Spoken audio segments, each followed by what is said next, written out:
En esta oportunidad vamos a estudiar los principios básicos de la revisoría fiscal, conforme lo establece la Ley 43 de 1990, conforme y relacionada con las funciones que otorga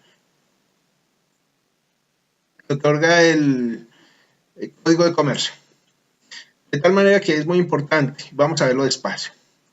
Entonces, ahora bien, respecto de cómo actúa, siempre hay que tener claro, el revisor fiscal debe actuar con sujeción a lo dispuesto en tres partes puntuales. Primero, el artículo 207 del Código de Comercio, que le define sus funciones, porque la figura del revisor fiscal es de obligatorio cumplimiento. Segundo, debe actuar conforme lo que dispone la Superintendencia de Sociedades, porque esa es la entidad que vigila todas las organizaciones y las entidades tanto limitadas como anónimas y demás. Y entonces ella emite una serie de oficios y comunicados y resoluciones que permanentemente hay que consultar. Por último, también debe actuar con sujeción a lo dispuesto por las orientaciones profesionales del Consejo Técnico de la Contaduría Pública. Entonces, el Código de Comercio define cuáles son sus funciones taxativamente.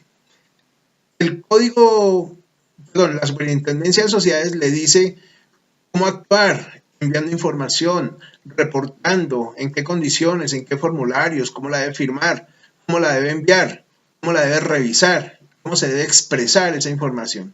Además, las orientaciones del Consejo Técnico de la Contaduría Pública, como dice su nombre, están orientadas a brindar la parte técnica para que él pueda hacer el ejercicio profesional de la revisoría fiscal.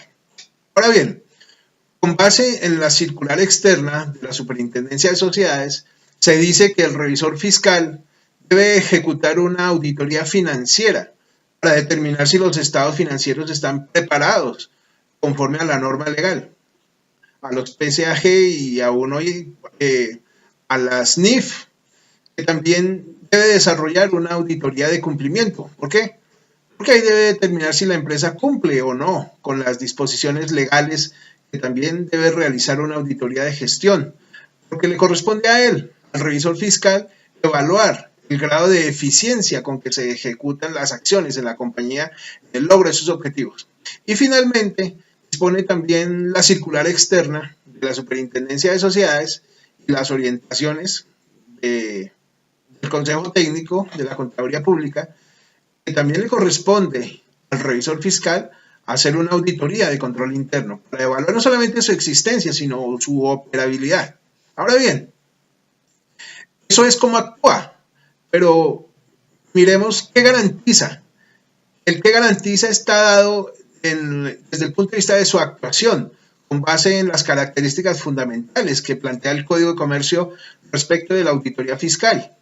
Es la característica fundamental de la revisoría fiscal, como la permanencia, porque él está desde que lo nombra en la asamblea que se hace en marzo, su responsabilidad va desde el 1 de enero, de tal manera que tendría que realizar un trabajo especial entre enero y marzo. Segunda característica es la cobertura total, es decir, el alcance que debe dar a todas sus pruebas y la profundidad que le debe dar a sus investigaciones y averiguaciones. La independencia de acción y criterio es otra característica de la revisoría fiscal. ¿Por qué? Porque es él el que debe planear el trabajo, no debe tener injerencia de un tercero. Con base en su criterio va a emitir una opinión del resultado del examen. Además, la función preventiva, ¿qué quiere decir? Que él, el revisor fiscal, debe actuar antes de y después de cada operación y le corresponde a él casi que adelantarse a los acontecimientos y a los riesgos que pueden venir de una operación X en la compañía. Finalmente, lo que podemos decir es que ¿qué garantiza? ¿Qué garantiza el revisor fiscal? Sencillamente está formalizado y está dispuesto en el artículo 38 de la ley 43 del año 90, que rige la profesión del contador público. Y allá dice, artículo 38, la fe pública. ¿Qué quiere decir? Está garantizando que el resultado de la operación, el interés de los terceros y el obrar de la compañía, el contador es asimilado a un contador público, perdón, a un servidor público, porque da fe pública. Entonces, básicamente, esos son sus principios, cómo actúa y cuáles son los principios básicos.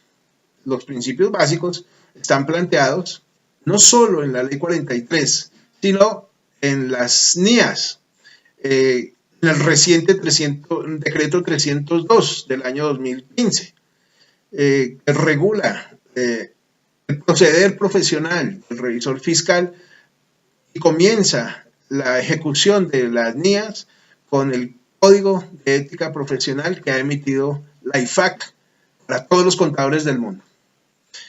Entonces, en la ley 43 tenemos los principios: integridad, honorabilidad, independencia, la confidencialidad, la observancia de los principios normativos, la competencia y actualización profesional, la difusión profesional, el respeto entre colegas y la conducta ética como el patrón de sus actos.